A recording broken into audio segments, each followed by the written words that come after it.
Are we ready? We're ready. All right. Dad jeans. Let's rip these off. Is that what we do? You know what? You know what sucks about ripping your mask off with gusto? Do tell. Is that fucking lizard did it when he got home from the hospital, and therefore we can't. No one else can do it because he was like, "Rip off my mask because I'm so sexy" to all those trumpets. Yes, and then he went up and gave a. I've made it. I'm the king of the world. And as a result, so because I like to rip off my mask. I like to do things with gusto. Yeah. But you can't ever rip your mask off with gusto without thinking about that footage of him getting back to the White House after staying in whatever McCarran Air Force Base. Where the fuck was he with that hospital? Was that hospital? Walter Reed. Walter Reed, yes. So, yeah, that fucking guy. And here we are. Happy Insurrection Day. Yeah, speaking of, happy Patriot Day, brother. Patriot Day. Happy Patriot Day, brother. Welcome to the new world order. Are you excited? You're excited? Have you been so excited. Making January 6th snacks all day for your family? Yeah, I have. I've been making poo in a hallway. Ooh, that's a tasty one. It is tasty. It's very delicious. I found the recipe on a QAnon website. Oh, good. There's a lot of good people. People are so down about QAnon because there's like some, there's some silly ideas maybe on there, but there's actually a lot of practical information too. And wonderful recipes.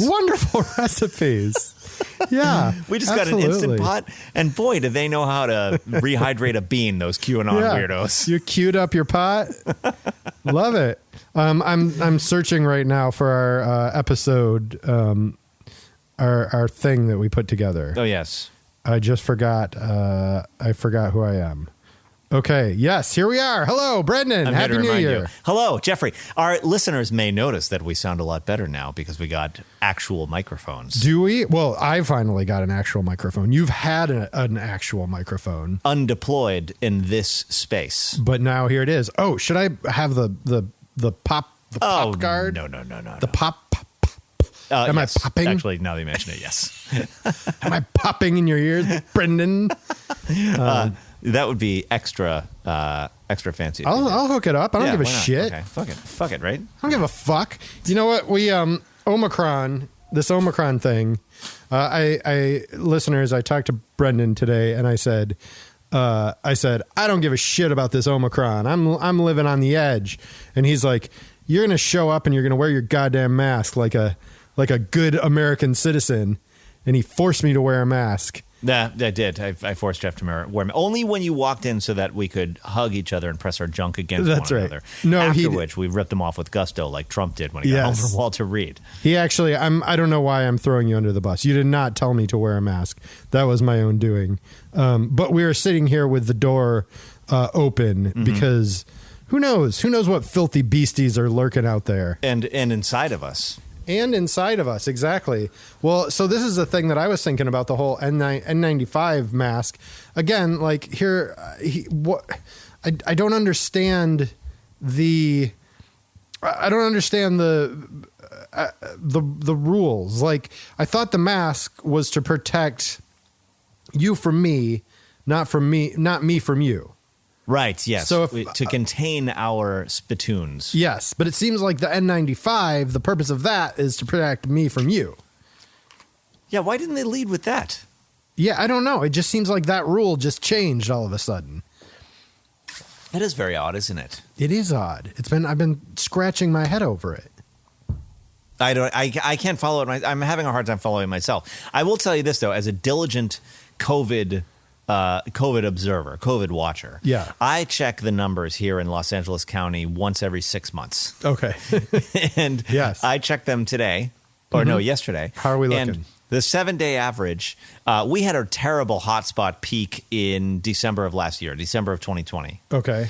And the average weekly 7-day average for new cases was 14,000. Wow. Okay. A day, right? Yep. And so and then Delta actually never really got that bad here. 3,000 peaked at 3,000, but mostly Sure. We've been bottom dwelling, and everyone in California, and this shocks me, has been pretty good about it, at least in Los Angeles County. Yeah. But certainly not in Huntington Beach. Those fuckwads. No. The OC is. But here's a disaster. at its peak of the worst before the vaccines, etc., 14,000 7-day average. Guess what the average is right now today? Today? Yeah. 25,000. 21,000. Wow. 50% higher than 14,000. But that's cases. That's not hospitalizations. I guess it's new positives, I guess. Because I heard from a nurse friend, and this was last week, so maybe things have completely gone haywire. But she was saying that the ICUs are actually empty. Really? Yes. Fantastic. That we're at her hospital, like the hospitalizations and ICUs are not nearing. Oh, thank the Christ. peak. So the New York Times guy was saying this could actually burn through, like everyone gets this one, and Right. then it's over. I mean, let's hope so. I feel bad for people with kids under 5. Oh, that must suck. Like just to have that hovering over you. And apparently this is bad for kids too. Like Yeah.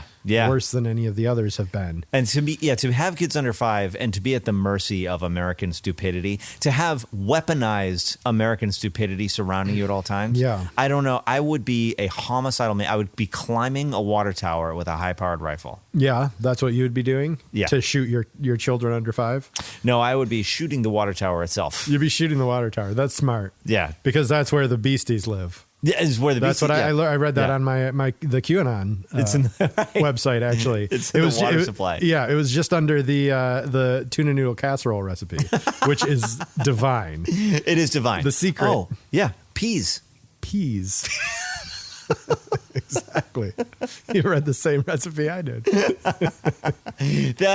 Here's the thing about those people. I was watching Jordan Klepper. Those fucking Trumpers and QAnon people, These they guys. have never These followed fucking politics guys. Right. until until it became a reality TV show. Right. Because they're people who just watch reality TV. Right. And then a reality TV show host became president of the United States and then made that reality TV. Yes. And they were like, I follow politics now. I'm into politics. Yeah, and so they started as newborn babies Right. on Trump's election day. That's so interesting. Yeah, they're into politics the way that they're into NASCAR. Yeah, exactly. Like they just like they're excited to see who's going to cross the finish line and then buy all that merch. Yeah, right, exactly right. Maybe Yeah. get in a fist fight. Yeah. But the thing is, if Trump doesn't run, it will start to get boring, and then Yes, it'll go good away. point. I mean, they're Good all point. competing now. You're like Marjorie Trailer Green. Am I Yeah. right? Hey, come on. Coined it. Hey. Thank you. That's good. Marjorie Trailer Green, Yeah. the others, Josh Hawley, they're all saying things that will try and get the same kind of headlines because they're just trying to keep it a reality show. Right. But no one is as talented at that as Donald Trump is. No, not as talented or they either like Josh, you've got your Josh Howleys, who's just like a fucking stiff bag Howley. of Emphasis on potatoes. Howley. Yeah. How about that? Crawley, creepy Crawley, more People like. Crowley, Joshua Hawley. Or you've got your Marjorie Taylor Greene, who has the craziness, but not the glimmer of success. Yeah. Right? Yeah, Like- there's nothing about her that you envy. Yes, no one has what Trump has. Yeah. Like literally no one. Like Matthew McConaughey. Yeah. If Matthew McConaughey decided to run for president, Yeah. I think he would clean up. Right. Everyone's going to get a free toothbrush. Gee, just keep living, you know. Just got to keep brushing them teeth. Just got to keep brushing. Just keep brushing. Got to fight Mr. Tooth Decay. President All right. That's fun. I might vote for McConaughey. Oh, I totally would. Why not? I always vote for Hollywood. I always bet on Hollywood, baby. Always bet on Hollywood. If someone's gonna save us, it's gonna be Hollywood. Brendan, let's get right into it because we have so much to cover tonight. There's a lot to cover. So much to cover. First of all, what did you do over this? We took like a month break, right? Is that right? I think it ticks off to a month. The odometer says a month. Time just disappears into the ether. It just goes. As an older man, like I didn't even think. I was like, oh yeah, I missed an episode with Brendan, but that's a month. That's a whole month. Yeah, you miss one episode, and then we're doing them every 2 weeks Our now. listeners have been knocking at my door. Oh really? Yeah. They came by with At night. with pamphlets. Now that you're not recording anymore, you I was some wondering if I could Yeah. interest you in an est workshop. I'm wondering if you've heard the good word, or I haven't heard a good word from you in a couple of weeks, I know. but now I have a good word. I see what they did there. Yeah. Here's what I did. Do tell. I celebrated Jesus Christ's birthday. Yes, amen. Even though he was born in August of 4 BC. Yeah, sure. And here's what else I did, which was a staycation. We've been working on our house. We got a new couch. Nice. And we got... is that the couch I'm looking at here? Or no, was a this different moved couch in from the other house. inside? For you see, this is a compound. I see. Okay. Yes. We got a living room couch. Tiny compound. This is the beater. Well, I got a projector, so we watch movies here now. Right. Okay. And but we got like a fancy couch inside. This is just an IKEA bullshit. Okay. But it looks nice. oh, thank you. Yeah. That's kind of you to say. It's not. I wouldn't say that's IKEA bullshit. No, when I right. walked in, I wasn't disgusted. Yeah, right. You look at it and you're like, I'm not disgusted by that. Yeah. No. Yeah, IKEA is onto itself. Yeah. Yeah, IKEA knows what's up. I mean, the thing that's disgusting is if you ever like break it and then get a glimpse inside at what it's constructed of. Dear Christ. Yeah. That's when it's just like fucking cotton balls and like right. wadded up chewing gum. The finger bones of Swedish orphans. Yeah, it's a mess in there. Yeah. So here's what we did though. So my son, who you may have heard of, his name is Oscar. Yeah. He just ripped through the Harry Potter series, the books. I mean, like he started on book 1 sometime in early November. Okay. And he just finished the 7th book. Wow. And we barely heard from him. Like he sat on this IKEA shitty couch. Yeah. And he would go 8 hours just sitting. It would break for lunch and then get back to reading. Wow. It was glorious. No worries about ADHD with this kid. Oh, for the mo. So then what happens is he gets wind of the fact that they're having a magical wizarding world of Hogwarts at the Universal Studios. Ooh. Not only are they having it, it's a permanent installation. Oh, the thing. The thing you go to. But I think they painted snow on the roofs, so it seems snowy. No, it's always there. Oh, it always seems snowy. Is it always snowy in the heat of in the heat of August, it's snowy. Oh, well, that's lovely. Yeah. And it's all made, that shit's made of stone. And so it's quite pretty. We are so proud of you for reading 7 books in a row. Yeah. We're going to take you to Universal Studios. Oh, you didn't have to ride that horrible ride, did you? Yes. Oh, my God. That's a nightmare, that fucking thing. It's a living nightmare. It's horrible. It's the worst ride I've ever been on. I thought I was going to physically die. Yes. And I couldn't. And there was a partition between me and my son. And then we had another friend with us who was on his other side, who's a little younger than Oscar. And I was fucking positive they were going to be mutes afterwards. Like God. This was going to scar them so deeply it would rip the language from their brains. Yeah. Oh, Eli was.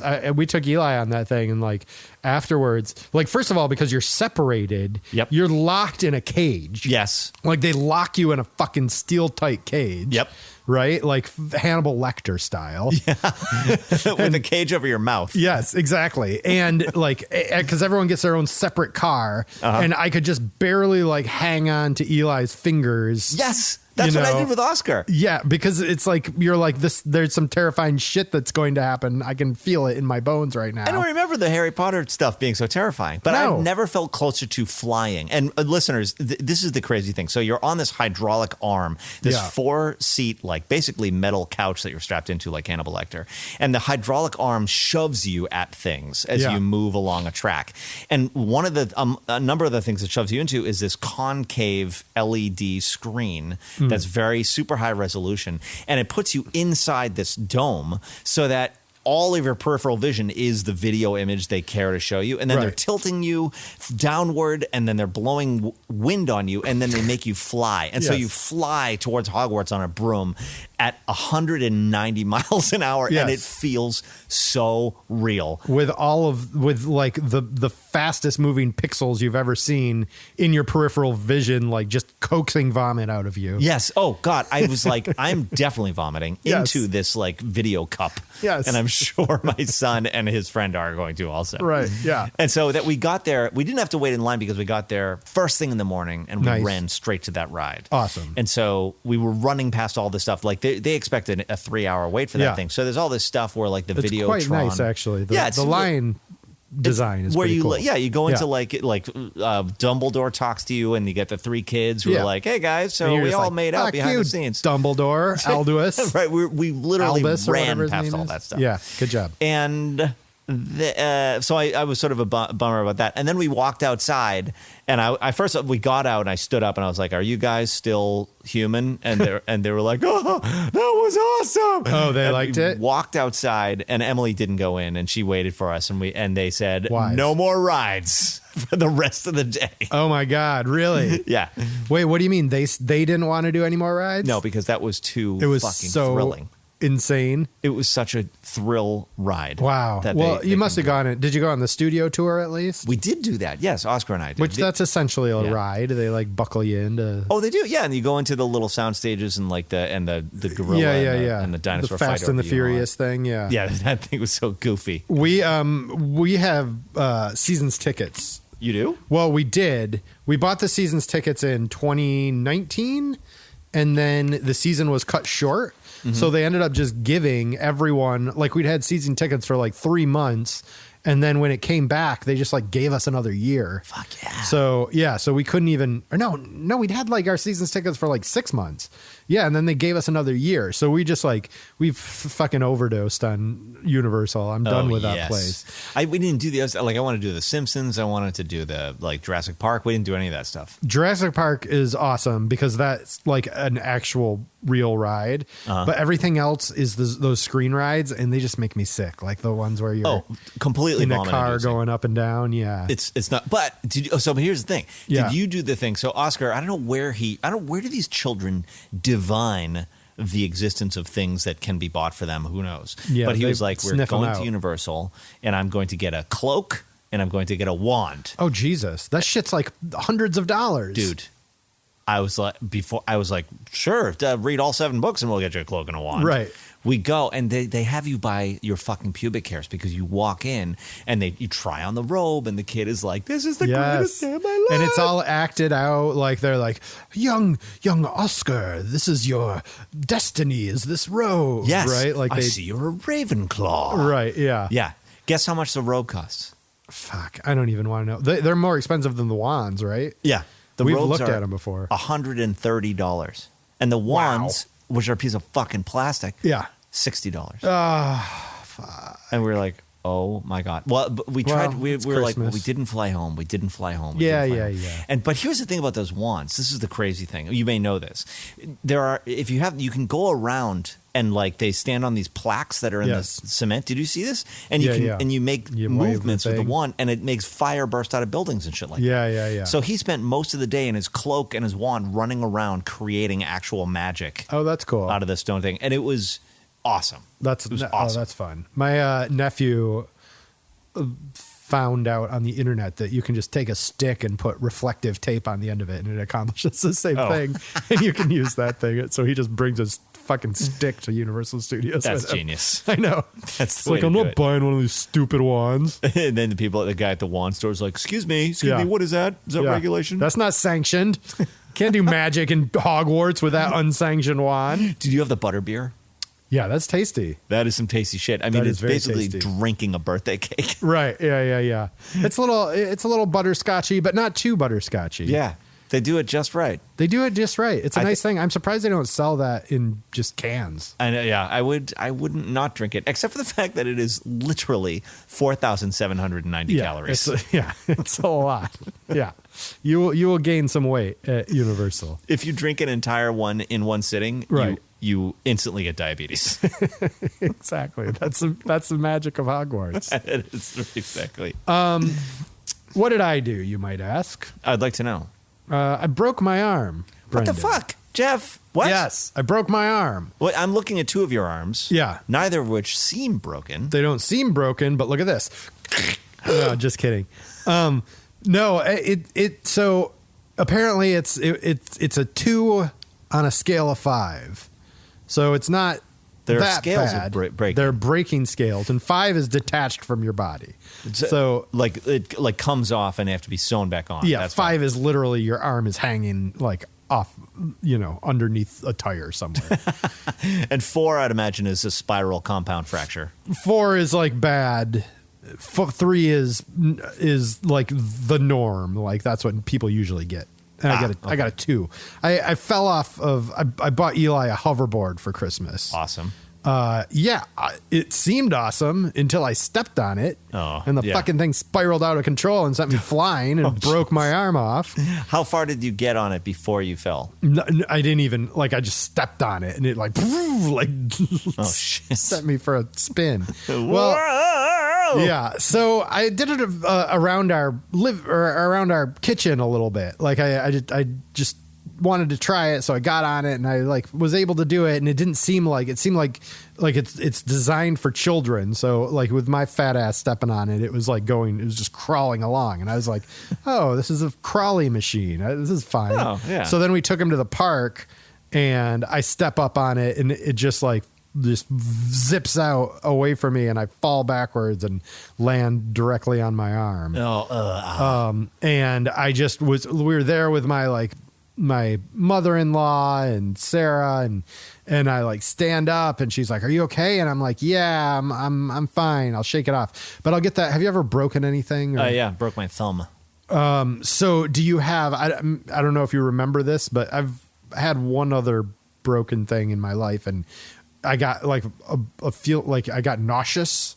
It was that that instant sort of pain where your body's sit down. Yes, your body's something is wrong, desperately wrong here. Yeah. Whoa. So I had that feeling, and I was like, okay, something might be wrong here. But I could kind of I could move my arm, I could swing it. It felt weird, but nothing was visibly poking out or anything like that. So then I was just it was yeah, I'm fine. Ha ha. Ha ha. Yeah, everything's fine. Oh, that was stupid old dad, and I'm just grimacing in pain. And I'm okay, well, guess I'm just going to take a little walk home. So I'll see you guys later. So I just walk all the way home from the park and go, and I sit down, and I'm like, fuck, what's wrong? So then we found the one urgent care that had a x-ray tech. Is this Christmas Day? Pasadena. This is the day after Christmas. Okay. So I go there and get it looked at, get it x-rayed, and they're like, yeah, you got a break.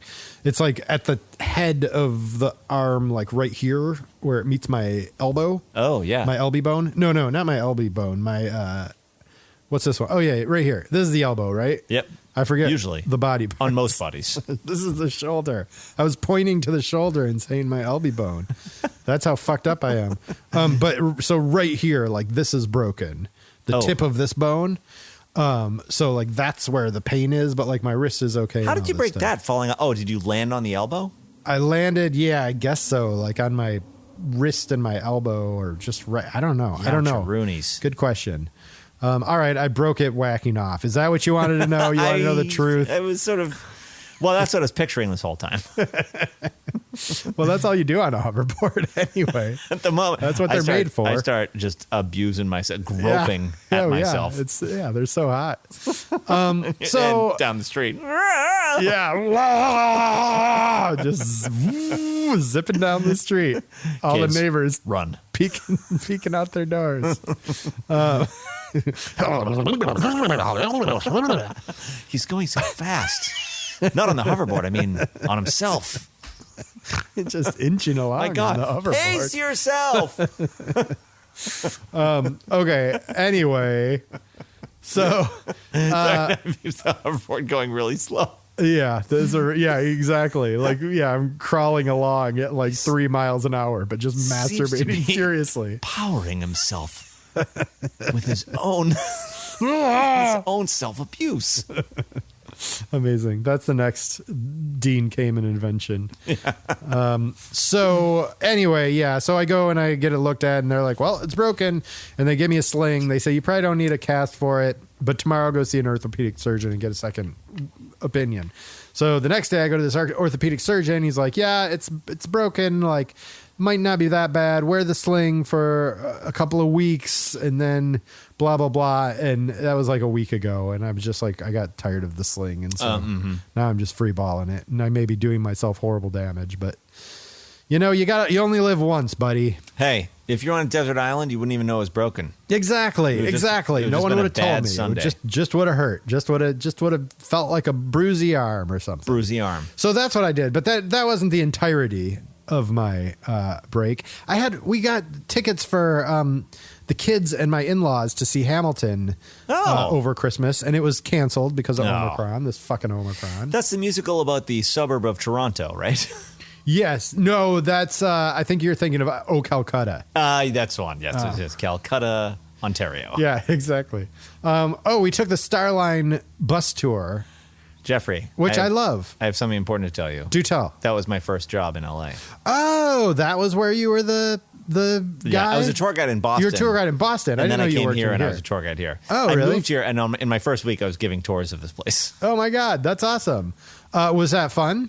It was, they paid $8 an hour. And so I literally couldn't, not working was more lucrative than having that job. Yeah, that's bad. It was unbelievable. Huh. Well, okay, then I won't endorse it to our listeners. But you know what they've done? Like I went on it a few years ago with my parents, and it was super fun because I had like a live tour guide. They've converted all that stuff now. It's just a tape. Come on. Are you serious? You just put in headphones and you listen to a tape. That's no fun. No, that was the fun, was that the live person was doing it. Yeah, and exactly. adding their shtick and having some fun with it. And they're always like a weird character. Yeah. Oh, that's too bad. Were That's you a that's weird bummer. character? Well, I tried to be. And it's always like the birth of a stand-up career or something like that. There are all these people that did that in Boston who were unbelievable, funny weirdos. Yeah. Oh, I that's bet. sad. That makes me angry. Speed Levitch. Did you ever see the Cruise? Yes, I did. Timothy Speed Levitch. Oh my God, that guy. Where do you think Speed Levitch is right now? I don't know. He ended up in one of the what's the guy's name? Slacker. Richard Linklater. Oh. He ended up in one of his movies. I should certainly hope so. At one point. Was it before 7 or 8 p.m.? Maybe. I don't know. Before dinner? After dinner? Probably. Yeah, I think that's what it was. Yeah. After 8. After 8 minutes. After dinner in Barcelona, in Calcutta or whatever. Well, that's about the extent of my trip. I saw a couple of movies, but we're going to discuss these on Dad versus Oh, we Dad. certainly are, goddammit. Yes. I have a lot to say. You have a lot to say. I have a lot to say. Oh, God. We have a couple of calls. Did you get the calls I sent to you? I did. Thank you for those calls. You're welcome. Yes. Do we want to listen to them? How do we want to do this? Oh, let's do some listener mail. Okay, let's do some listener mail. And if other people want to call us, what's the number? Do you want to play the theme song? Let's play the theme song. It goes a Okay. little something like this. Hit it. 323-515-9290. Are we ready for the first call? Let's do the first call. Let's do the first call. Hello, Dad Jeans. Jaji Hammer here. Brendan, hello, my darling cousin. And hello to Jeffrey, Taylor Swift's target audience, I believe. I'm pleased to say, or perhaps embarrassed, can't tell, that I made it. You guys put a smile on my face with every episode. So just keep being your marvelous selves. And also I want to say how chuffed I am, Brendan, that my humble 40th birthday party resulted in one of your toes in the cool. I mean, if you can't get your middle-aged cousin high as a kite before he rides a dippy bike clear across the Isle of Manhattan at midnight, then you're doing your 40th birthday wrong. Am I right? I think so. Anyway, here's to a happy and healthy new year that lasts beyond January 6th this time. Fingers crossed. Adios, fellas. How about that? Hey, how about that? That's my cousin Jaji. Lovely. I love Jaji. She's the one, and it's Jaji. Jaji. Yes, although Okay, that's got actually not her real name. Her real name is Jean Arlie.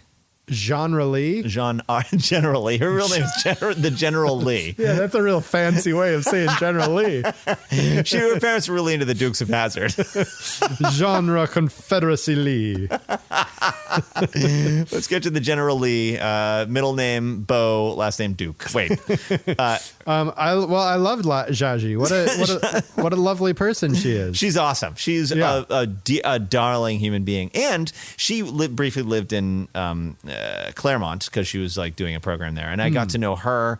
Got to know her, but we were kids together, and I was 7 years older than her, so she was sort of like a younger cousin. Yeah. And then in our adulthood, yes, we became genuine friends. That's awesome. Which was totally awesome. And her husband is awesome. And she's got 3 kids, one of whom is like exactly Oscar's age. Because 40 and 47 is like that's a stretch. That's not it's different than 13 and 6. Oh, it certainly is. What I'm saying. That's exactly. Yeah, when I was 13 and she was 6, we had nothing to talk about. No.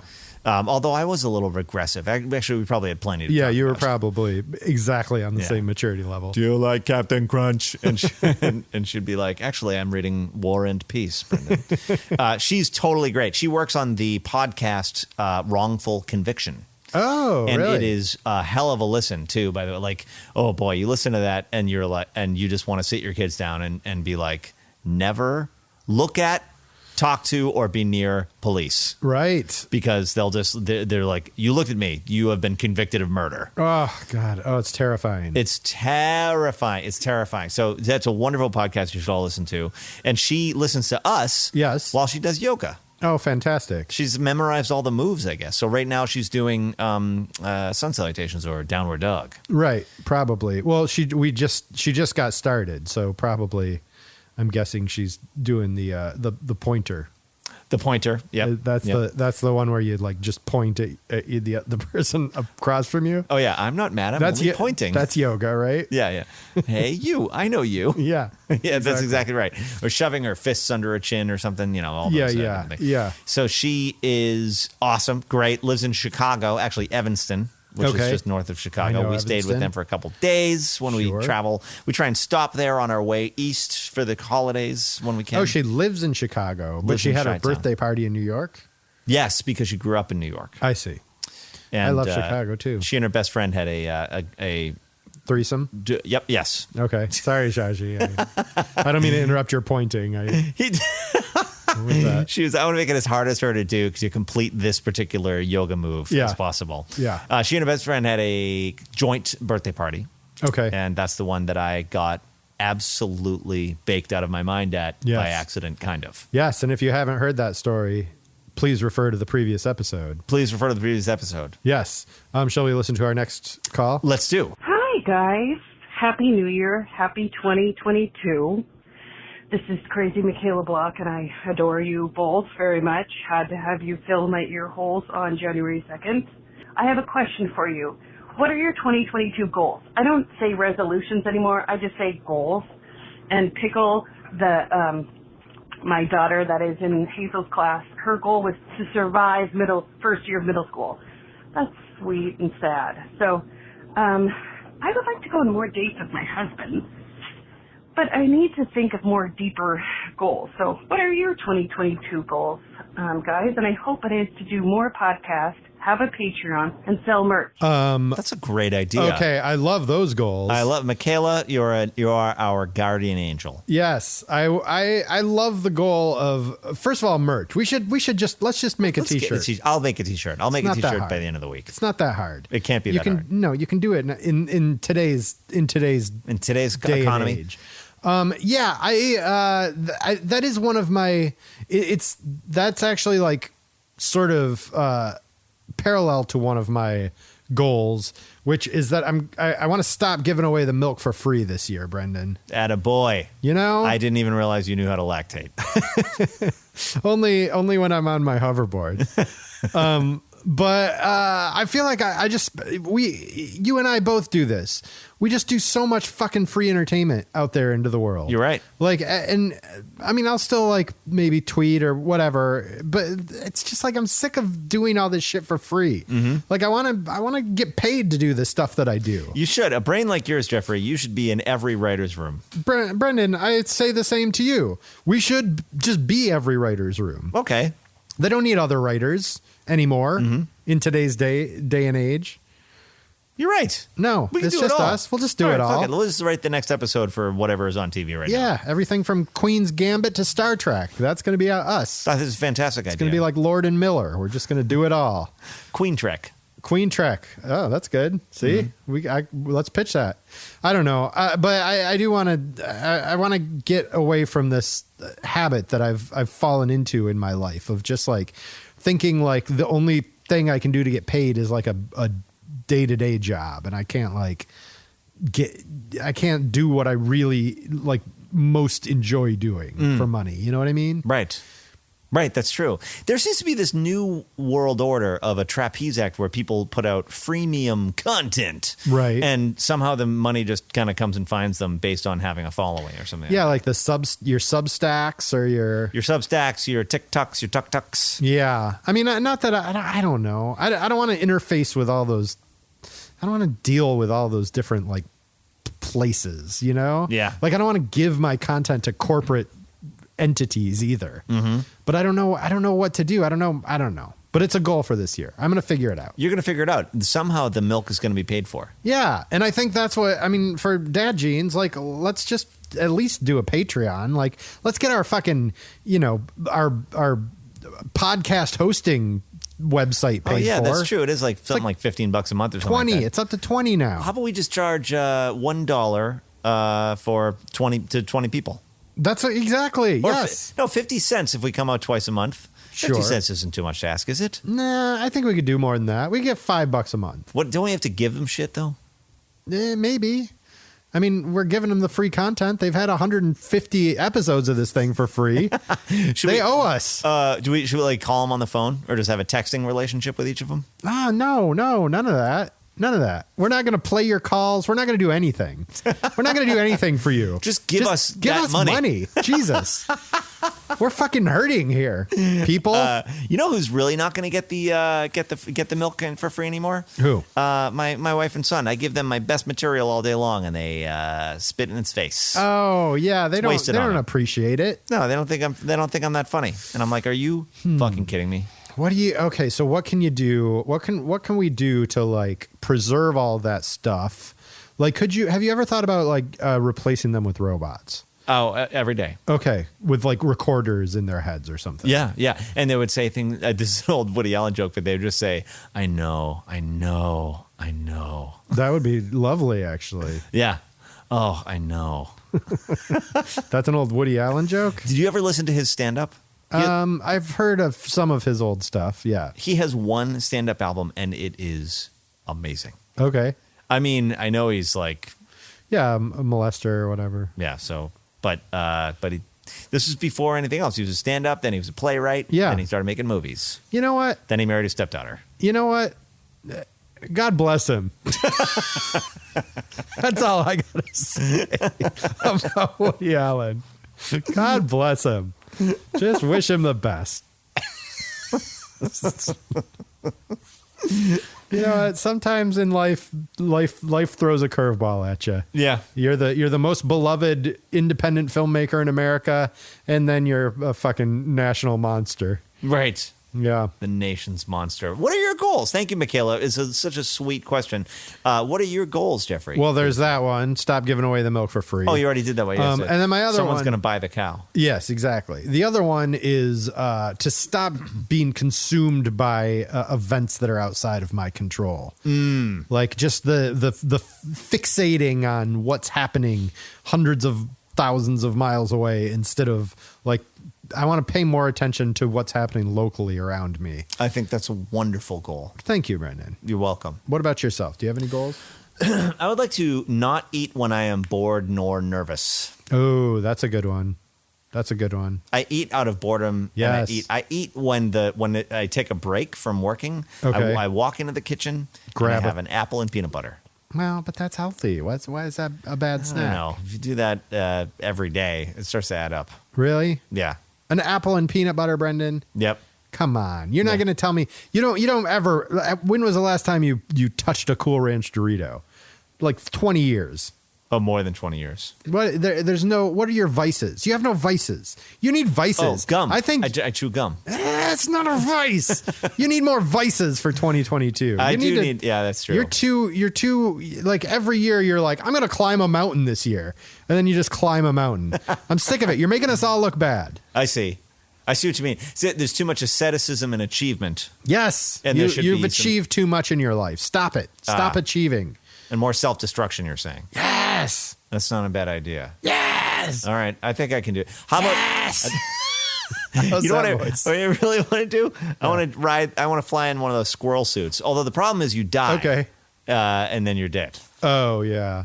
You definitely die. Like the ratio of people who die doing those squirrel suit jumps is 1. Do they not have parachutes? They do, but they smack into a mountain before they deploy it. Oh, sure. But it's the most awesome smacking into a mountain sensation you've ever had in your life. You want to talk about like that's a how good you way to go out. That's how you go out. Squirrel suit. Yeah. Yeah. Oh, that's cool. You could do the they have that thing at the by Universal on City Walk. They have that thing where you can like fly up like in a astronaut suit or whatever. We saw that on the way out, and I was like, I'm coming back alone on a weekday, and I'm fucking doing that shit. You're gonna do it? Yeah. Do it. Big time. Love it. Still not a vice. Not a vice. Yeah. I'm gonna have to work on that and get back to you because I can't drink anymore. Right. And getting high makes me a little nervous, although I do like it sometimes. Yeah. But I essentially stop functioning. Maybe one of these times I'll get high and watch a movie and see what that feels like. Ho hum. I'd rob a bank or something. Rob a bank. I could secretly get a Nintendo Switch. Oh, see, there you go. There you go, Brendan. Video games. There you go. That's what I want for you in 2022. Okay. I want you to be like hiding something from everyone around you. That's what I want. Okay. Or take up smoking again. Yes. I miss cigarettes. Christ, those things are fucking amazing. Yeah. Why don't we start smoking? I'll start smoking with you. Oh, you can't. We can't though. Kids don't smoke. The problem is you die sooner. Yeah. That is a large price to pay for how fucking amazing cigarettes are. I think if you start smoking like in your 40s though, I think you're good. It's only if you start smoking when you're like 13. I blew it. Yeah, I started when I was in like senior year of high school. Yeah, but now all that's in the past. Now you can start again. Oh, back to zero. Yeah. Oh, that's great. That's what I've heard. I mean, I'm not a doctor. Yeah. I'm not a doctor. But you've done your research? I've done I've done my research. I've Googled it. Yes. Oh, good. Excellent. Okay. Yes. I've Googled specifically smoking causes cancer lie. and this one doctor in Montana. Yes, you won't believe the interesting places it took It's me. never been proven. Never.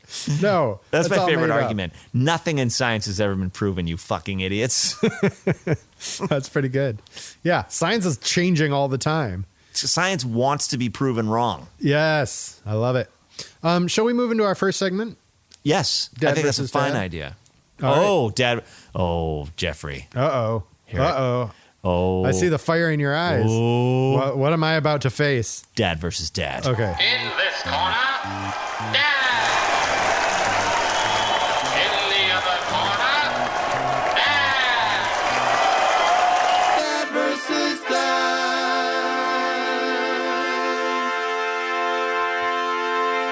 So, Brendan, I saw some movies over the break. So did I. I saw Licorice Pizza, Moi aussi. which we're going to talk about. I saw Spider-Man. I did not see that one. It was fun. It's a Marvel movie. Mm-hmm.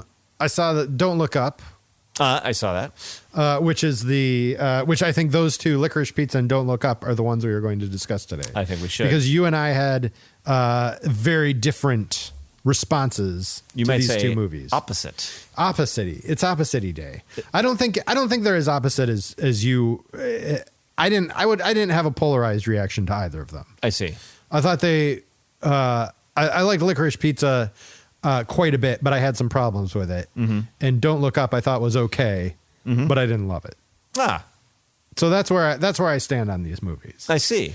But I'm very curious. First of all, is it okay to talk about this? Are we going to spoil these movies for our listeners? Listeners, you might want to fast forward if you haven't seen either of these. If you haven't seen these movies. Or just cut out now and try us again next week. I don't think we'll try not to spoil it. I mean, it's more about like we're talking about like, well, let's go ahead. What you had a very strong reaction to Licorice Pizza.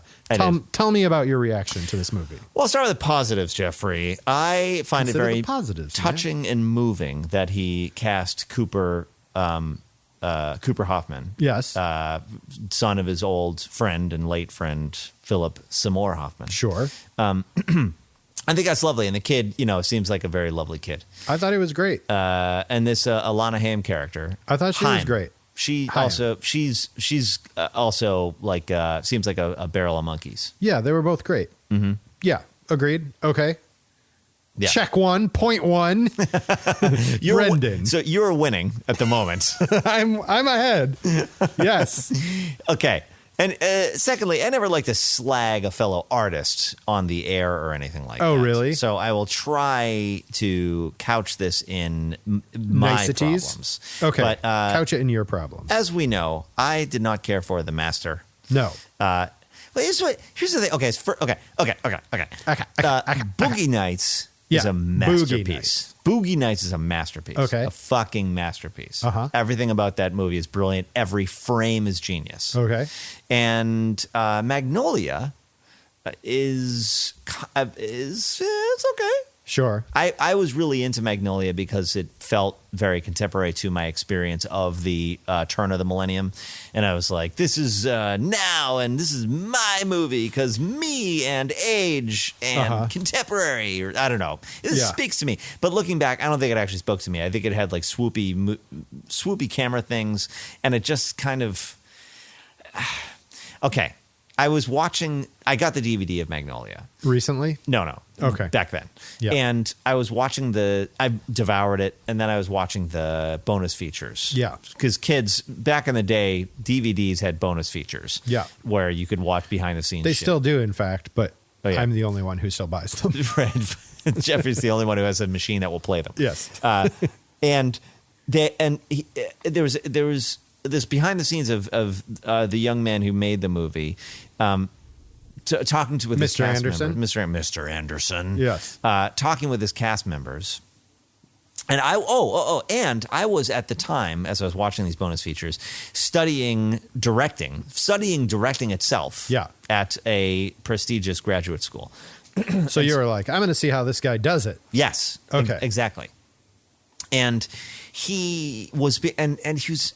There's this footage where he was being eaten alive by his sort of older cast members, and then B, there was a scene where he was like, "I haven't figured out what we're going to do in this scene." Everybody, they were like on the set, and they were coming. It was set maybe Friday, and they were coming back on Monday. Mm-hmm. By Monday, you will have dialogue. Like he was completely backed against the wall and just like shooting from the hip. Okay, and I was like, are movies like that where you're like they just shovel millions of dollars at you and you come up with camera angles and then just like figure it out from there? So anyway, I was watching that, right? So then I'm like, that always stuck in my craw. Interesting. And I was like, is there what is going on with that? Was he like unprepared? Was there fraudulence at play?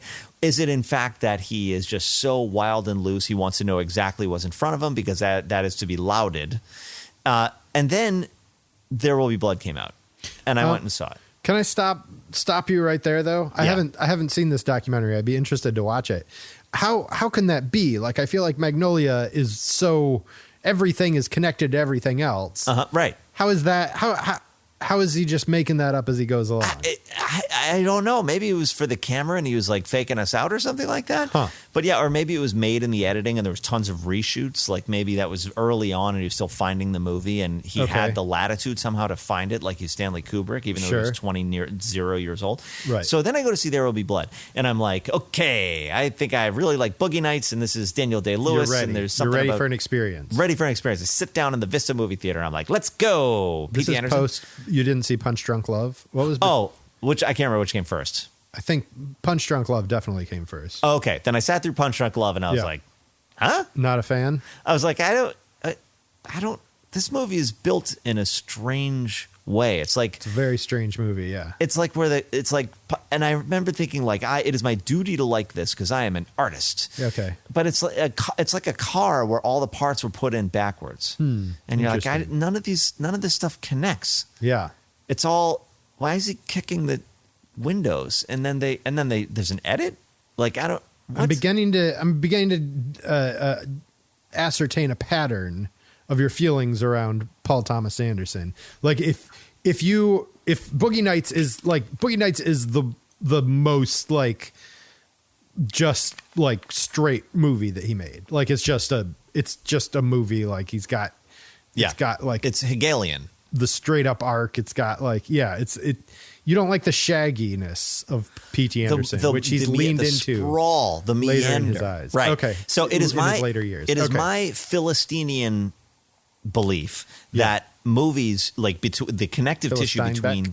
yeah, that's why, the connective tissue, Philistine. I always say Philistine, but it's Philistine. Oh, I said Phyllis Steinbeck. Phyllis Steinbeck. I think that was John Steinbeck's wife. Oh, wow, that's sad. Just kidding. I don't know. Funny. So, yes. Being a Philistine, I think that the scenes in movies should be connected by therefores and buts. They should not be connected by, and then I guess this happens. Okay. And then I guess this happens. And then I guess this happens. Sure. And he decided he is never going to have an iota of momentum in his movies ever again. Starting with Punch Drunk Love, there has not been an iota of momentum in a single one of his movies. Like, he's like, as an auteur, the way that Wes Anderson is like, no emotion. That is a crucial ingredient. All these auteurs remove one crucial ingredient. Noah Baumbach, no charm. I will just remove all this shit. Like, there's never going to be charm. Francis Ha is quite charming. Okay, except for that. Okay. Yeah, except for that. But anyway, so so his movies have become more and more disjointed and meandering and first drafty to the point where I was like, I gave him another try, and I sat at that theater in Westlake, and I was like, okay, do it. I'm ready. I'm starting from square one. We're going to start over again. Hi, I'm Brendan. Yeah. And as the movie starts, and I'm like, this scene doesn't have anything to do with the last movie. And there are, like, even the given circumstances are falling apart to the point where I was like, I think what goes on is, like, he has a sumptuous breakfast. Then he goes and sits by the pool, and he only reads the last line he wrote yesterday. And he writes half a page, then gets interrupted and has an incredible lunch, and then the fucking whoever's are coming, the Obamas are coming over for dinner, Right. And so then he wake up, wash, rinse, repeat. The next day he only reads the last line he wrote, and he doesn't really remember what he wrote yesterday, and that's the entire movie. And he just does that for 6 glorious months by the pool, and then he starts shooting, and he doesn't change anything. Huh. That's my experience. Interesting. I don't know. I think I disagree. I mean, I feel like it moved quite fluidly from one place from the beginning to the end. I don't know what I mean, I could see, like, the lack of momentum to me would be lack of stakes. Like, there wasn't necessarily one sort of goal, but no, I mean, their goal was that they were like, they like clearly were. Well, first of all, okay, let me tell you, anyone who tells you that this movie is not about underage romance, statutory rape, is lying to you. That's exactly what this movie is. It is a sex movie about a 15-year-old kid and a 25-year-old girl. Did they ever have sex? No, they don't ever have sex, but they want to have sex the entire movie. And that's what the movie is about. That's the momentum, is just like watching, like, what happens when you've got these two people who have this chasm between them. Like, Gary would do, I forget what her name was in the movie, but he would do her at the drop of a hat, but she's like trying not to, she doesn't want to, like, she has enough, like, sort of integrity to know that it's not right, it's not proper for her to do anything with a 15-year-old kid. But he's the only one who makes her feel special, like, in her entire life. So the entire movie is like her, like, sort of growing into like trying to figure out what it is she wants, what it is that, like, makes her, like, what does she need out of life. And, like, that's the movie, is watching her journey sort of through these different relationships that she, like, and these different jobs that she takes on. And just like, she's just like this lost puppy who's, like, looking for something. And she's got this, like, magnanimous kid who's, like, obsessed with her. And then she's kind of obsessed with him, but then they have, like, a back and forth. Like, in some scenes, like, she likes him more than he likes her, and then in some scenes he likes her more than she likes him. Like, I think there was a lot of movement in this movie to me that I saw. I wasn't like, well, first of all, I mean, you know that it's based on, like, a true story. Oh, right? I assumed it was autobiographical. It's not him. No, it's not about him. It's not about P.T. Anderson. It's about this other guy Gary something, who is someone's partner. I don't know. Is this a known story? It's not a known story. No, it's just stories that, like, he told P.T. Anderson about growing up in the Valley. Oh, I see. Got it. So, but like all of the different like scenarios were like based on actual events. So the motorcycle jump. Yeah, so there was definitely like it's shaggy. I won't deny that, but to me, that's so fucking refreshing. I'm so fucking sick of these like plot heavy movies where it's like that are so tidy. Don't kill the cat or whatever. Oh, like, God, just yeah. I'm so tired of it. It was like nice to just go to a theater and just be like, yeah, I don't know where this is going. I don't know where this is going. I don't know where this is going. But like to you were like, I'm never satisfied. This doesn't ever go anywhere.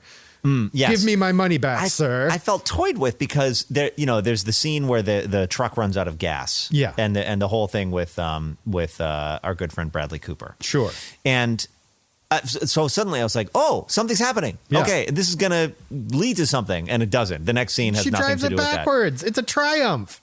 But then That's the triumph. But then- that's what happens. But then nothing happens. But then it doesn't connect to anything else. Like then it's never mentioned again. It doesn't lead to anything. No, but else. it did take her to the next place. Like at the end of that scene, she's sitting on the sidewalk. Like, what the fuck has my life become? And then the next thing after that, I think, is her volunteering for the because she sees the poster for the guy who's running for office, and then so that's a therefore. Okay. I read Candide in high school. Yes. I fucking hated Candide too. Yeah. Which is the same thing. It's like he's like, I what's never this read Candide. town? Oh, Voltaire. It's Voltaire. Yeah, it's just he's Candide. It's basically a Candide structure where Candide's like, what's this town? It's a picaresque. I'm the luckiest man in the world. And then something sort of happens, and he just I guess leaves. And then what's this town? And I hated it then. I think I just have an allergic reaction to life having no meaning and having no life not being a Rube Goldberg machine. Pederast is what you said? Picaresque. That's that's the format. Yes, thank you. Yes, it's a picaresque. Yeah, I hear you. That's fine. I feel like I love Robert Altman, and I think that's P.T. Anderson's most clearest ancestor. Yeah. And it just feels like that's what a Robert Altman movie is, where you're just like, yeah, I'm just going to hang out with these people for a couple hours. Yeah. And if you don't like the people, then that's a shitty movie. Like, that's probably why you responded to The Master. So like why you had such a horrible response to The Master. Yep. I know other people who had that same response. I don't think you're wrong. Here were my problems with Licorice Pizza though. Is that there's weird racism in it. Like the guy who like talked to his Japanese wife and like like that was fucking totally unnecessary. This is exactly my point about the poolside exquisite corpse form of writing. That was garbage. I hated that. Like it's almost like enough to turn my review. Like the fact that he was so like ignorant to include like two scenes with this like racist character. That was straight up 70s humor. It was 90s humor because you were meant to think, oh, of course we're not racist. We're showing like how we're laughing at how racist this guy is. Right. So it was hipster racism. Ultimately. Exactly. Yeah. But that didn't work for me at all. So those two scenes I had problems with. There were some like, I think it was. I don't know. I didn't think it was like it wasn't a masterpiece by any stretch of the imagination, but I enjoyed it. It was nice. I got out of the house. I sat in a movie theater. I watched some people like making goo eyes at each other for a couple hours, and I quite liked both of them. I thought they were both very charming. Very winning kids. They had winsome kids. Winsome.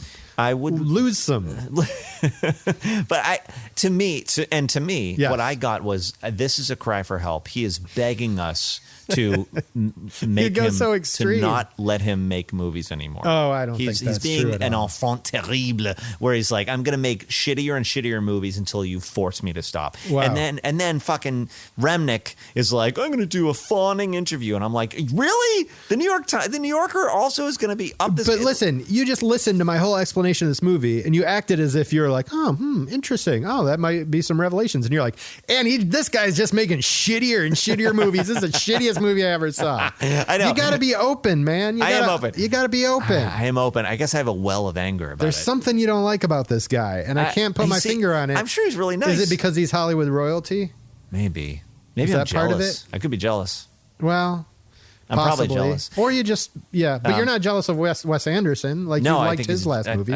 I let Emily and Oscar were like, "Can we leave?" But I Really? was like, "I'm kind of enjoying this." Yeah, because Wes Anderson is putting a lot of. Granted, it sort of like lacks any heart, but he puts a ton of effort into it and comes up with it bursts with ideas. And to me, this was so slack-jawed and slovenly in its wasting of so many millions of dollars. Like, if he had made this movie for a 60th of the budget, then I would have been like, you go.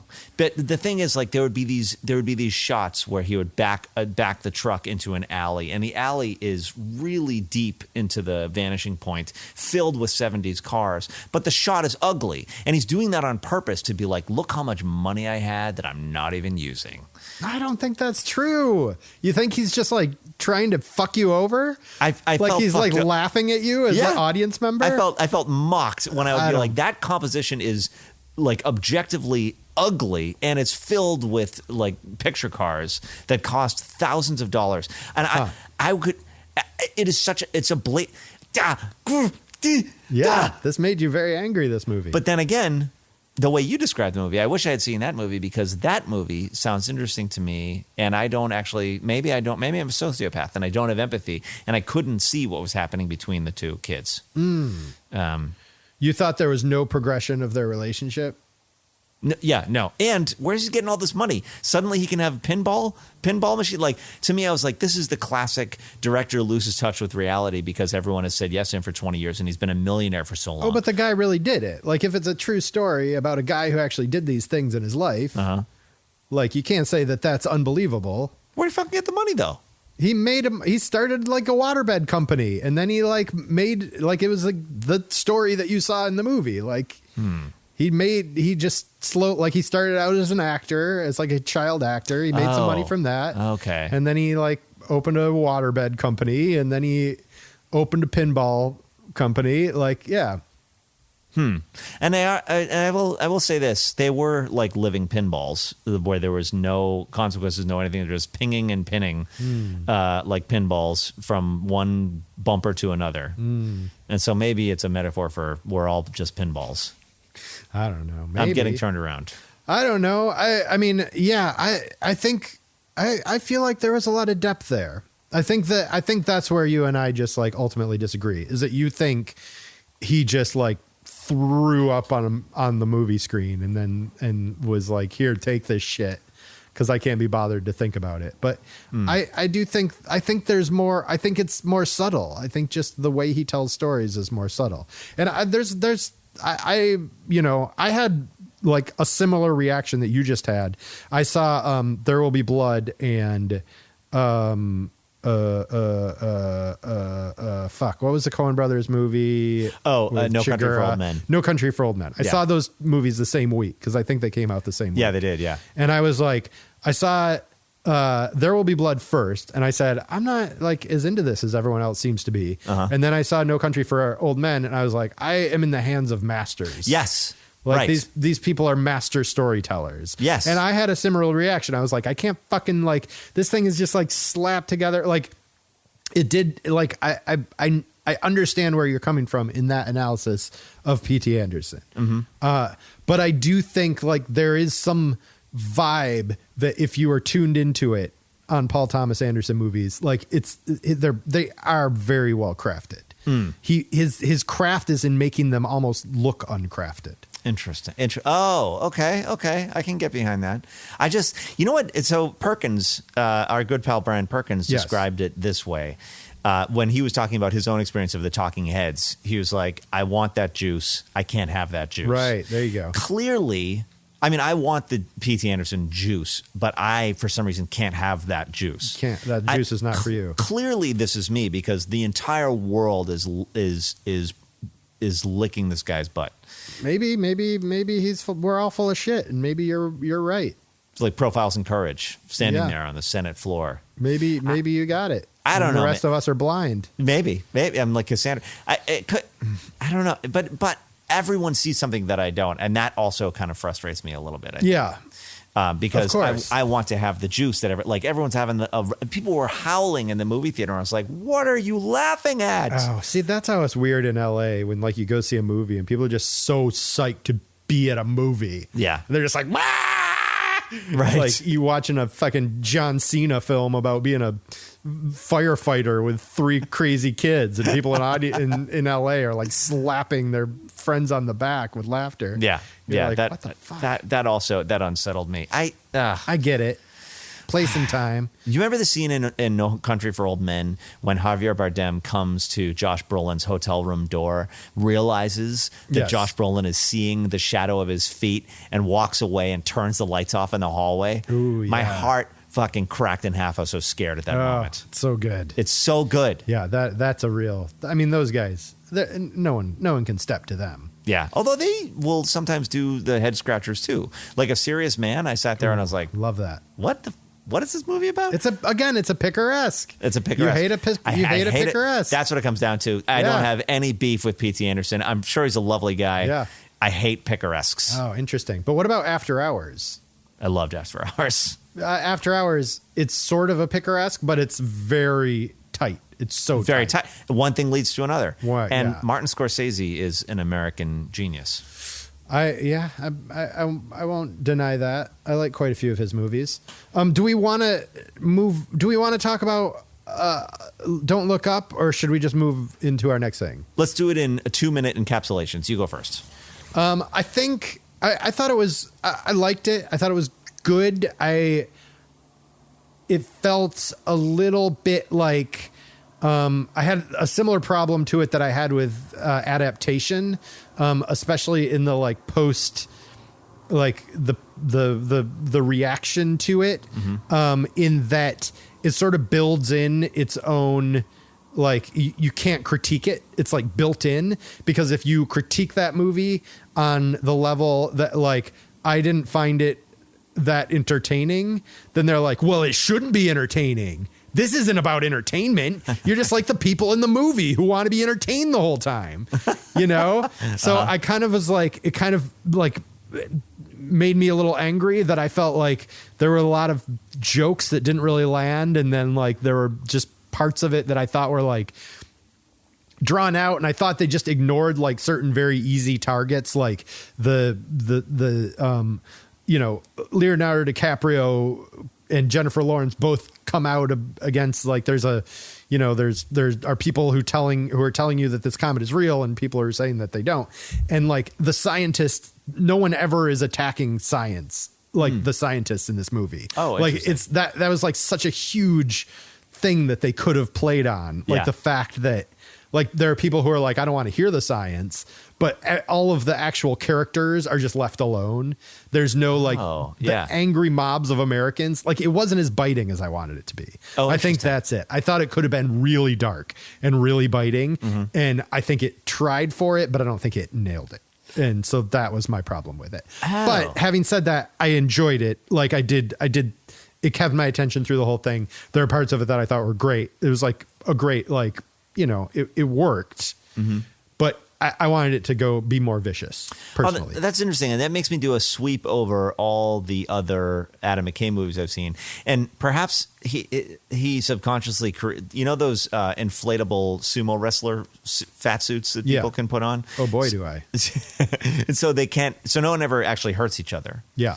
And that is maybe a hallmark of his, whether he knows it or not, is no one ever actually creates any cost. No one draws blood. No one ever draws blood.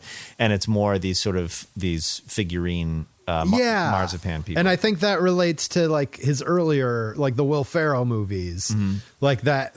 It's there's a like love of humanity beneath all of these things, and a certain Pollyanna. Yeah. thing. Well, I mean, I don't know. I mean, it was definitely dark. Like he definitely is cynical, But I think you need to be like a fucking misanthrope to make a movie like that really land, you know? Yeah.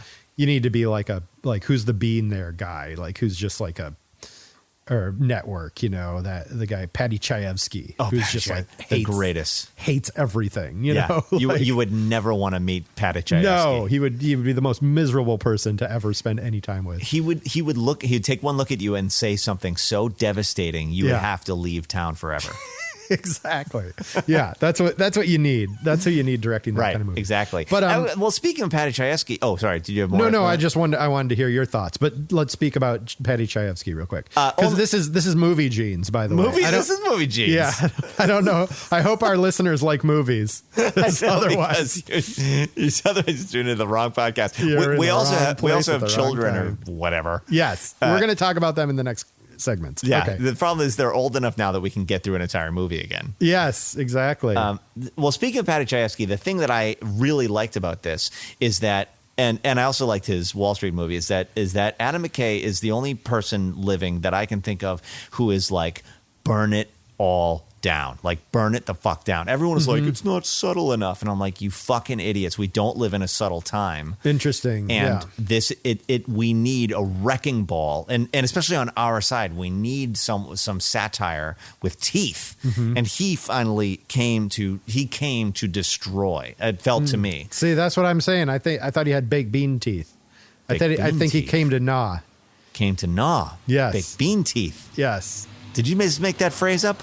Sure. I apologize for the background noise of the helicopters and the cars, everybody. This is a COVID protocol where the doors to my garage we've got the doors open. wide open. We're sitting here in winter coats. That's all right. It's still 75 degrees in Los Angeles. I mean, that part is true. Yeah. What I enjoyed was you just thought it was dark. You thought it was as biting as you wanted it to be.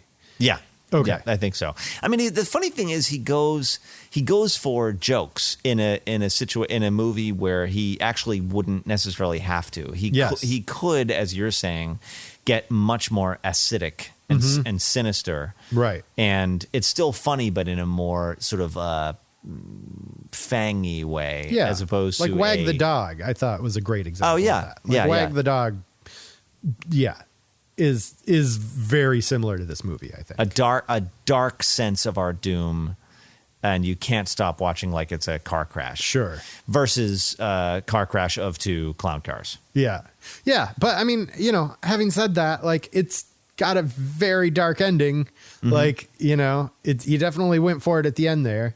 And the lampooning. I'm not going to reveal what happened, but it's pretty great. And except the lower back tattoo is such a nice touch. Oh yeah, on the president, it's pretty great. But the lampooning of the arrogance of Silicon Valley was one of my favorite parts about it. Not Jim Broadbent. Who is that actor? I don't know. To me. Fuck. His characterization was very Mark weird Rylance. to me. Yeah.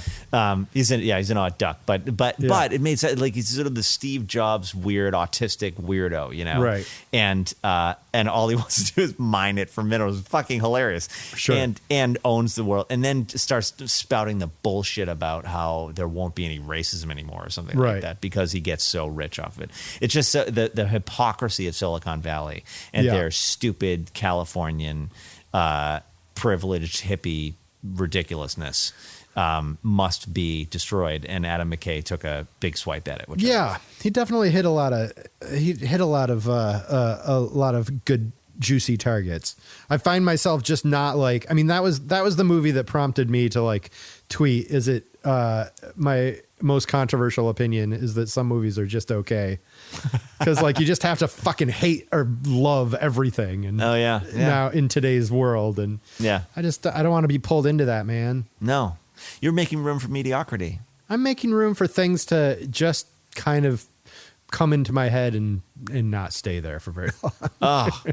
I want to get there someday. I want to be where you are. Well, let's let's move into our next segment. Oh, let's. What is it? Dog versus dog? No. True Daddy Confessions. Oh, True Daddy Confessions. 1, 2, 3. Oh no! What's Daddy been thinking? Oh no! What's Daddy been drinking? True Daddy Confessions. Brendan, let me tell you my confession. Bring it. How many days has it been since your last confession? It has been, since my last Tree Daddy confession, it's probably been a good 45 days. I don't remember when we did this segment last. Maybe 60 days. But I've been saying Hail Marys this whole time.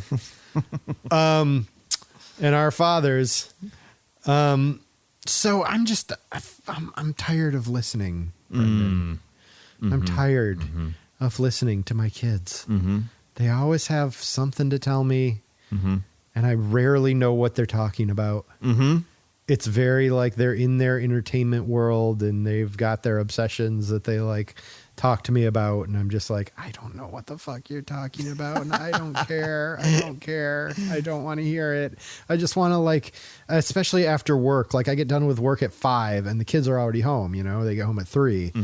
And all I want to do after I get done working is collapse in an armchair and say, fuck. And I just, like, the second, like, I sit in that armchair, the second Eli hears me sitting in the armchair, I hear the of his door opening up and him coming out. So sweet. To just, like, besiege me with, like, information about whatever obsession he has at the moment. And I'm just like, come on, I just can't listen. I can't listen right now. Yeah. Please. Yep. I'm done. Oh, I totally hear you. There's this desensitization that occurs. You know, like kids will say the darndest things or what have you. Oh, yeah. And like Oscar says the fucking darndest things sometimes. They're always saying the darndest thing. They're always saying the darndest things. But the problem is you, the person who usually hears them, gets so desensitized by the oceans of inanity that precede the darndest thing that you kind of barely register it. You're like, wow, if I wrote that down and looked at it later or in 20 years, I would be totally blown away. But there's been so much information about Hogwarts for the last 6 hours. Exactly, yes. That it starts becoming possible. Yes, it is that focus. I have lost that focus, which I think, like, I mean, it lasts a good while. It lasted until like 5 or 6 probably, where like I was just, you know, that like new dad smell where you're just like, where you're just like, oh, every word, like I can't wait to tell people about this. I can't wait to post this on Facebook. I can't wait to, he did the cutest thing, you know?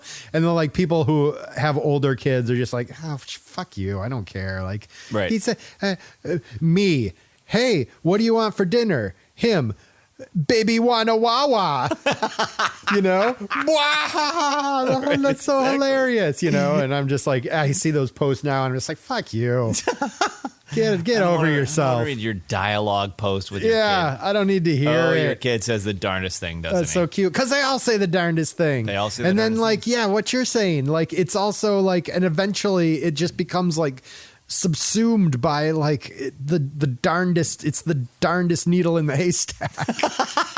You know, exactly right. It's just like filled with their like attempt to like understand the English language, like working it out on you day after day after day after day. It would be fun to do like a darker version of those dialogues, because there's plenty of dark shit that comes out. You know what I mean? Like if it were just like me silently driving, him, you're gonna die. Yeah, that stuff happens. Yeah. It's not. I think you're gonna die this year. It's so bad though. I feel like I do feel like I feel bad about it. I just feel like guilty. You know, I don't have the patience for my kids that I should have. You might be at your dew point, man. You're like saturated. Like you were able to listen to literally 1 billion words come out of their mouth. Yes. And they just crossed 1 billion. They crossed the threshold. Yeah. And the fact that we're trapped at home with them all the time, you know, it's like if I was still at work and getting home at 7 o'clock at night and I walk in the door, and I might be like anxious to hear like gobs of bullshit, you know. I might be like, oh yes, please fill me with all the bullshit from the day. Like I've just had an hour and a half in the car where I'm sitting wanting to kill myself. Like I need your youthful vigor. Yeah. But now I'm just. But instead, it's coming under the doorway. It's like crawling. It's crawling Flat Stanley style. Flat Stanley style. Just creeping under there. Oh, Flat Stanley's parents. Can you imagine? Every time they turn around, that kid's just like sneaking under their "Hey, doorway. What are you doing? Pooping? Are you having a poop?" Flat on the ground, looking up at your hairy ass. Oh, God. I have a confession for you. Oh, please. Yes. Tell me.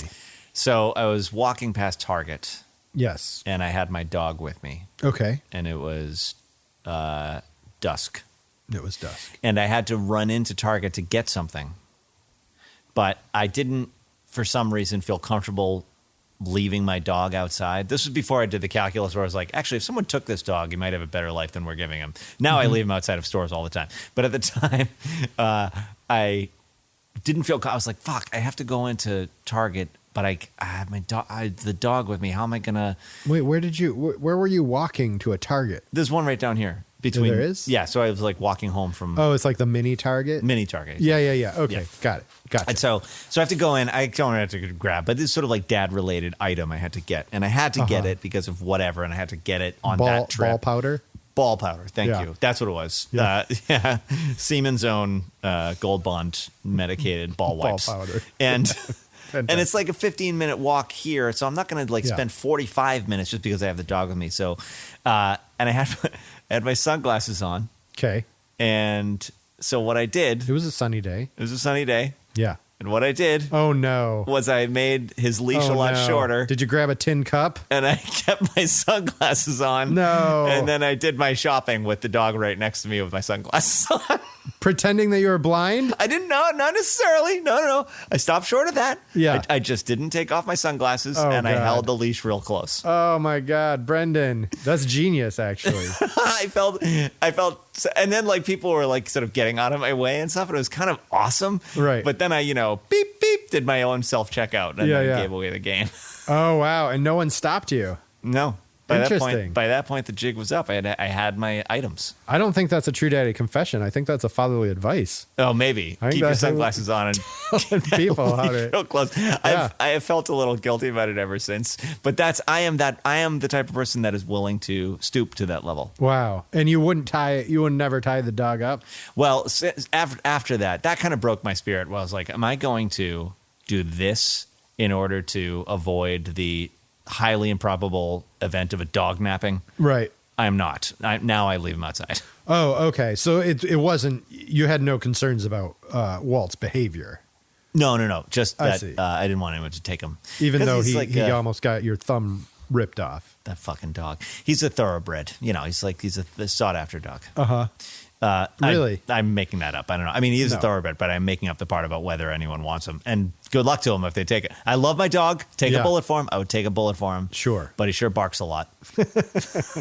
If he were to wake up, you wouldn't instantly be relieved, but that feeling may creep in at some point as you're processing it. Well, I just don't like having to be like, Walt, every day, all Yeah, day. That's too much. Shut up. Yeah, no, not good. Yeah, I Not love the good. dog. But then again, in the morning, he comes and greets me while I'm on the toilet. He comes over and looks at me with those baby browns. And Yeah. I just pet him and he makes deep eye contact.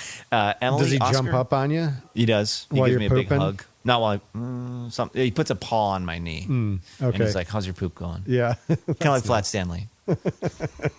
yeah. Imagine your dog was Flat Stanley. Yeah. And he'll cuddle with me all I want, whereas Yeah. Emily's on a different schedule than me, and Oscar on a different cuddling schedule.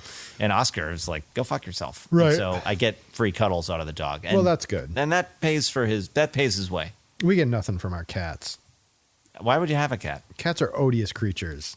Odious. Odious. What's the point of those things? They're miserable. They're waiting for you to die so they can eat your eyeballs. That's true. And they're always just out of reach. They like to like taunt you with like Yeah. your need as a human to pet something soft. Yeah. Like you'll like the cat will come over and like sit on the armchair and they'll go like shh, and they'll go like get away from me. And do the frozen rope. What was that dance called? Exactly. Yeah. Yeah, exactly. The worm was The that worm. No, the worm was the the one snake? that was on. Yeah, I don't know. Oh yeah, I used to be able to do the worm. Really? On the ground? Yeah. That was always the silliest looking dance. It's very silly. I used to do it forward and backwards. I in case my cats are listening to this, I love you cats. You're Do fine. you know their names? Salt and Pepper, yeah. Oh, Salt and Pepper. They're twin sisters, black and white. Oh, which So- one is Salt? Yeah, I'm just going to leave it a mystery. That would have been clever for us to name them the wrong names. That But, would be pretty good. but no, I mean, they're fine. They're fine. I like the cats. They're sweet cats, actually. Like, they will let you pet them, but it's just not the affection that you get. There's no affect. They don't know who I am. They have no idea who I am. No. To this right. day. Yeah. Cats don't have any meaning in their lives. Dogs, it's all meaning. They just come over and they're like, Sure. No, seriously, how are you? But cats they see like into other dimensions. Like that's why they have no time for you. Oh, right. Because they can see what's happening in the multiverse. Yeah, in the future and the past. Yeah. Like, don't you realize Nixon is being impeached? Yeah, that's what they're concerned about. They're like, you got to get out of here before Kissinger becomes Secretary of State again. Okay, let's move on to segment 3, Spike Club. Spike Club. I hate you! I hate you! I hate you! Spy Club! I hate you! I hate you! I hate you! Spy Club! Fuck! I just changed mine on the fly. I noticed. That's what we can do here. Wow. Why don't you do yours first? I'll do mine, Jeff. Do yours, Brendan. That was strange, weirdly aggressive. I'll tell you. I'll know do why? mine, Jeff. Okay. I'll tell you exactly why. Because Spike Club gets my dander up. Yeah, it gets you rankled. Gets me rankled. Yes. In my dander. Yes. Here's my Spike Club, Jeff. Please. The Ravages of Time. Preach. The fucking. First of all, I'm Broke looking. my arm. I You fell broke off a your arm. You hoverboard, your broke my arm. It broke your arm. I felt like this, like, psh, I just Yep. like, dink, And your bone dink, is like, and nope, I bye. broke in half. Yeah. Yeah. I'm looking at Facebook at the people I graduated high school with. If anyone's listening, God bless you. You look great. I'm looking Bad at scene. celebrities we grew up with. Oh, yeah. Everyone's face. I'm is looking being, at Juliette Lewis in Yellow Jackets. Juliette Lewis and Yellow. Everyone's face is being ripped apart Yeah, it's before it's a hideous. slow motion car crash, and hideous. mine too. Yes. And so it's unbelievable. And Emily is a couple years behind me. I can't fucking see anymore. I need the goddamn reading glasses. I have to turn the brightness You're a up. mess. I am an old man. Like, I'm 20 years ahead of schedule on all Yeah. this old man shit Yeah. that's supposed to hit you in your 60s. But- Should I have played sports in college? Why am I old now at 47 and not at 67? I don't know, man. I don't know. I feel it because it's old. We're old. This is an old age.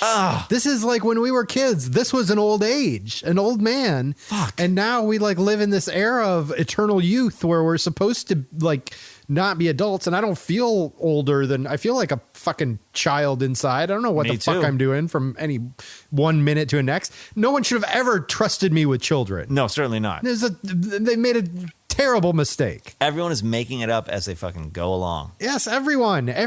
Fucking, I'm sure Betty White on her deathbed was probably like, I still feel like I'm 13 years old. I don't know about you guys. Yeah, exactly. It's like I'm ready to go get a penny candy from Doc Popper's soda shop over there. That's what I want to do. Yeah, they've got a crush on the soda jerk. Yeah, give me a creamy fizz Ew. soda jerk. So, hey, soda jerk me off one of those creamy fizzes. Jerk Please. me off a piece of that creamy fizz. Yes. Yeah, and then you go on them tuk-tuks or whatever else, and there's some old person on it who's got it all figured out, and they're giving you motivational talks, and you're like, well, yeah, and then they're like, I just turned 38, and you're like, what? You Yeah. look so old, and then I look in the mirror, and I'm like, who the fuck is that? Yes, I look like that too. Yes, I work with all these people in their early 30s and younger, and I'm just like, they must look at me through the camera screen and be like, who is that old fucker? And why is he talking again? Why is that thing talking to me? Is he one of the owners? No, then what the fuck is he doing here? Yes. Why hasn't he moved on to Who's this- some C-suite somewhere? Yes. Who's this garbage person? And I'm looking in the mirror. My temples are graying, and I have a skunk stripe on the top of my head, right? Yeah. And I think it's quite distinguished. Thank you. You You're still kind. have hair. At least you're not a bald. I do have hair. Although I can hear. So trade-offs. And you can hear. Yeah. Oh yeah, that's the other. But yeah, all my senses are dulling. And here's the thing. Here's your advantage now that you may have a little more flesh, less hair on my head. Yes, is that there's a creamy skin. There's like a skin color. There's some saturation. What's happening to me is all like someone is turning down the contrast knob on my face until I disappear. My eyebrows are getting lighter. My hair is getting lighter. My skin is already light. I'm literally disappearing before my own eyes. Yeah. You're going to be like Johnny Winters soon.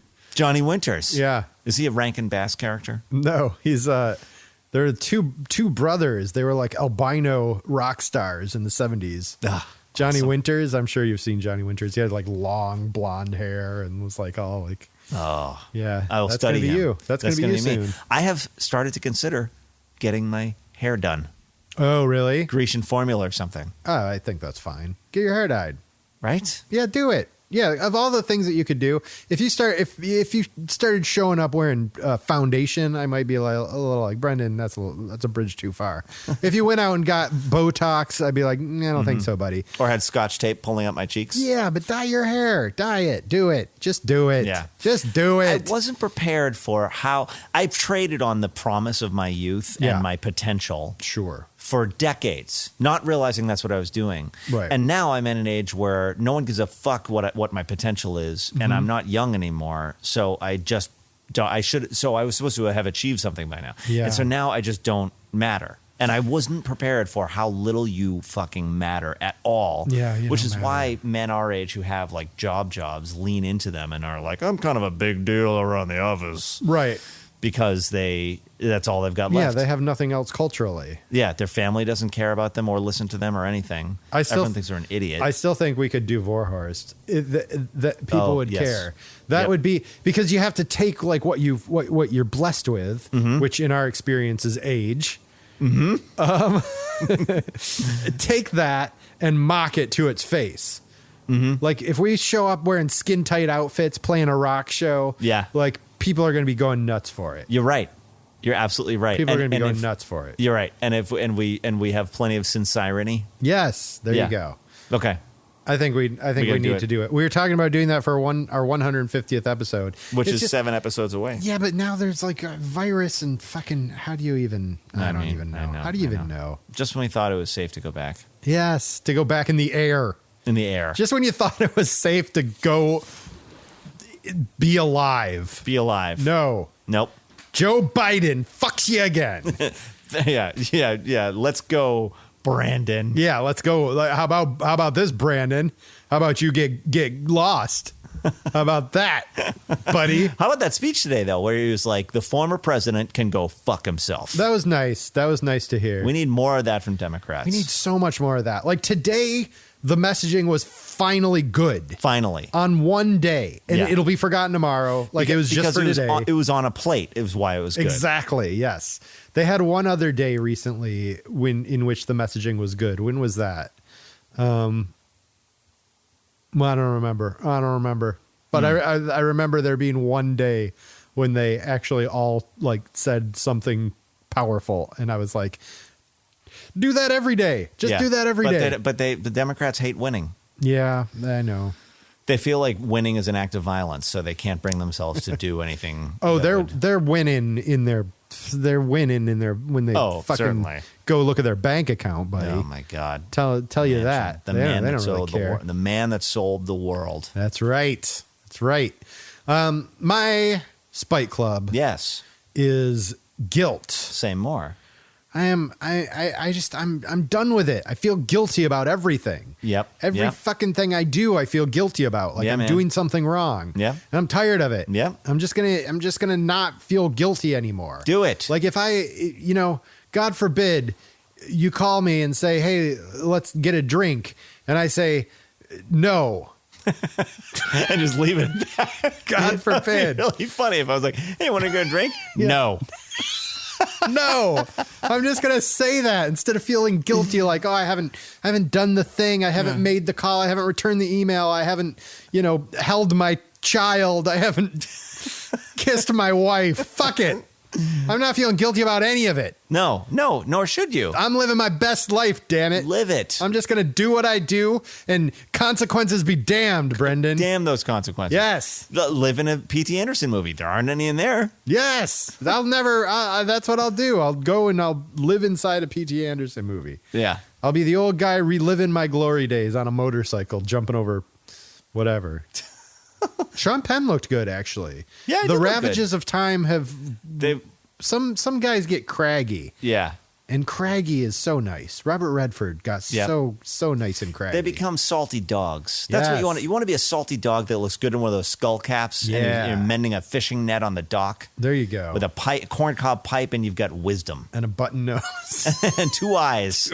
Made out of coal. Yes. Yep. Ah, God. Yeah, so I'm done with guilt.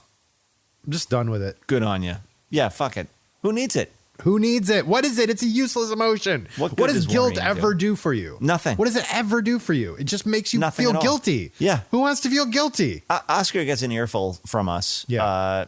19 times a day, he'd like fuck something up. Yeah. And he's like, oh, okay. And then instantly doesn't feel guilty for a second. And I'm like, good on you, kid. Oh, see, that's the way. We got to be more like Just takes the note child. and then he's like, all right, well, anyway. And then he changes the subject and keeps talking to you. Like, there's no weird reverb of weirdness. Right. Because, you know what I mean? Like, he's just like, okay, well. it's child's pose. Yeah. It's just what Jaji's in right now. Jaji, yeah. Good job, Jaji. You did great today on your yoga routine. Yes. Keep pushing. Keep pushing. Keep pushing. You're doing great. Hi. This is, I don't know, Jimmy Connors. Great job doing your yoga today. Go for it. Jimmy Connors. Was he the tennis fella? Yeah. Oh, yeah. I get Oh, no, he was in the Olympics. no, I think that was Oh, that was who is now. yeah, okay. that other one. Bruce Jenner. Now, There you Caitlyn go. Jenner. They're all the same era. Yeah. I just picture all of them in tiny shorts. Roger Staubach. Sure. Sure, why not? Jimmy Connors, I do this Nike Fit Club run app. Yes. And after every run, some celebrity sports hero tells me that I did a good job. Oh, my God. They're like, Jeff, I was watching you run. Yeah, I wish. No, it's just like, good job. You got out there and you did it. Hey, well, good job. Yeah. I'm like, thanks. You got out there and you did it. I got out there and I did it. Yeah. Yeah. Well, I guess that's all I got for today. Well, great job, buddy. You too. I hope these mics really improved the quality for everyone. I think we're going to have like 1,000 listeners now.